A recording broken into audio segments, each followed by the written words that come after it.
Сәлеметсіңдер ме балалар? Бүгін біз сендермен 16-шы сабақ жасанды мұхит тақырыбын өтеміз. Здравствуйте, ребята! Сегодня мы с вами пройдем 16-й урок «Искусственный океан». Жаңа сөздер, новые слова. Прочитай, напиши в словарь, выучи. Тұз, соль, су перісі, русалка, балдыр, водоросли, мұхит, океан, жасанды, искусственный, қоңыр, коричневый. Бірінші тапсырма. Сұрақтарды оқы, көршіңмен талқыла. Прочитай вопросы и ответь. Мұхит дегеніміз не? Что такое океан? Мұхиттың теңізден қандай айырмашылығы бар? Чем отличается океан от моря? Мұхиттың суы қандай болады? Какая вода? Оны ішуге бола ма? Его можно пить? Мұхит астынан не көруге болады? Что можно увидеть на дне океана? Жасанды мұхит жасауға бола ма? Можно сделать искусственный океан. Как?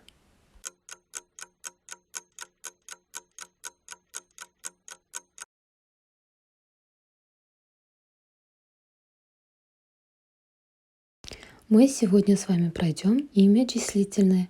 Сан есім. Сан есім заттың санын, ретін білдіріп, неше, қанша сұрақтарына жауап береді. Имя числительное – самостоятельная часть речи, обозначающая число, количество и порядок предметов, отвечает на вопросы «сколько», «который». Виды числительного. Сан есімнің түрлері. Дара, күрделі. Дара – простые, один корень. Мысалы, 1, 2, 100. 1, 2, 3. Күрделі – сложные, несколько корней. Мысалы, 5000, 5000. А еще есть виды есептік, реттік, жинақтық, топтау, болжалдық, бөлшектік. Сегодня мы с вами пройдем есептік және жинақтық. Есептік – это количественный, жинақтық – это собирательный. Есептік заттың нақты санын білдіреді, обозначает конкретное количество предмета. Қанша, неше, сколько. Түбір сан есімнің өзінен жасалады, образуется из корня числительного. Мысалы, например, неше кітап, 2 кітап. Келесі жинақтық, собирательное. Заттың жинақталған санын білдіреді, обозначает собирательное количество предмета. Нешеу, сколько. 1-ден 7-ге дейін есептік сан есімдерге ау, еу жұрнақтары жалғану арқылы жасалады. Образуется при помощи суффиксов ау, еу, порядковых числительных от 1 до 7. 2, 6, 7 сандарына ау, еу жұрнағы жалғанғанда түбір соңындағы ы дыбыстары түсіп қалады.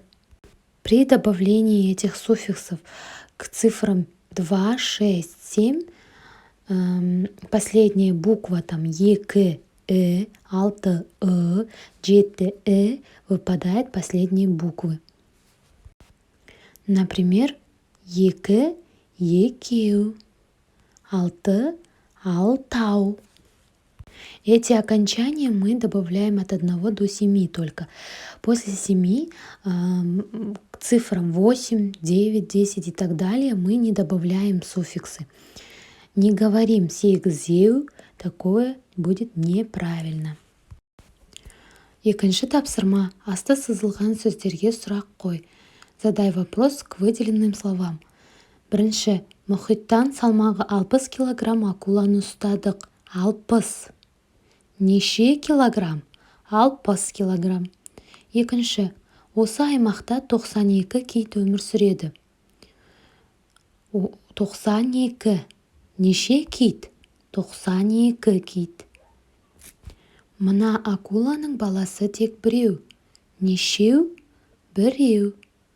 Су перісінің қолы екеу болады емес пе? Нешеу болады?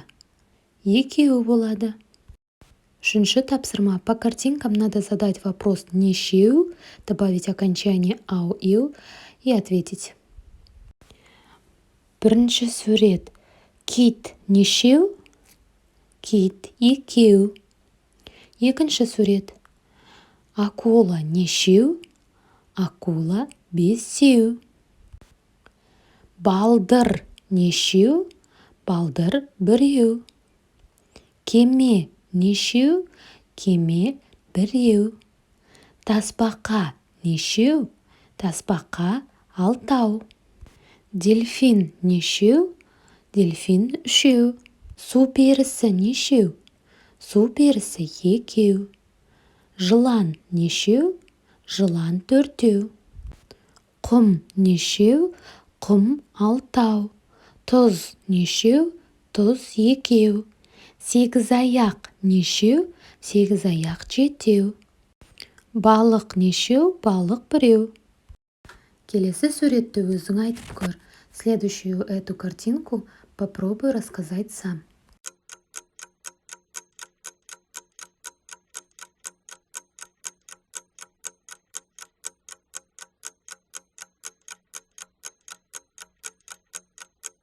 Келесі тапсырма. Следующее задание.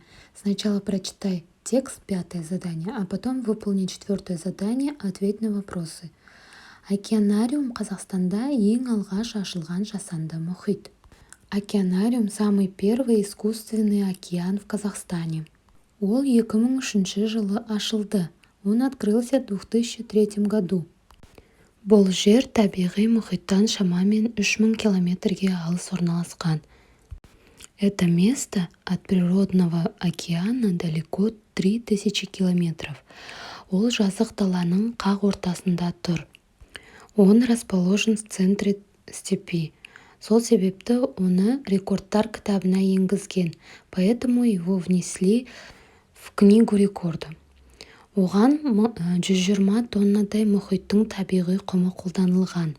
Там использовали 120 тонн песка природного океана. Океанариумға 3 миллион литрдей су құйылған.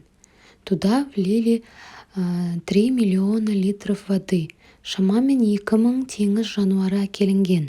Примерно 2000 видов привезли морских животных. Ғажап көрініс. Су астынан түрлі балықтар мен өсімдіктерді көруге болады. Под искусственным океаном можно увидеть разных рыб и растений. Жасыл қоңыр балдырлар су астында әсем жайқалады. Есть зеленые и коричневые водоросли. Балықтармен бірге су перісі де ертегі елінде жүрген сияқты болады.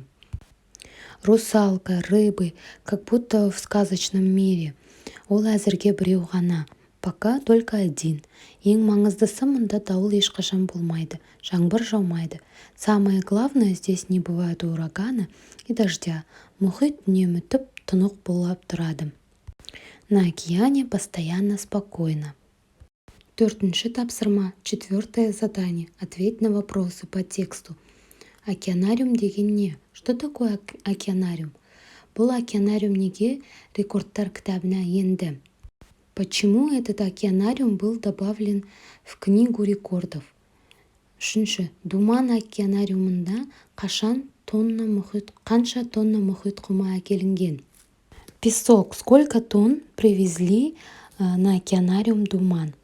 Океанариумда неше теңіз жануарлары бар? Сколько видов морских животных есть в океанариуме? Су астынан нелерді көруге болады? Что можно увидеть под водой? Океанариумда ең маңыздысы не? Самое главное в океанариуме что? На этом мы закончили урок. Подпишись, чтобы не пропустить следующий урок. Осымен біздің сабағымыз аяқталды. Келесі сабақта кездескенше сау бол.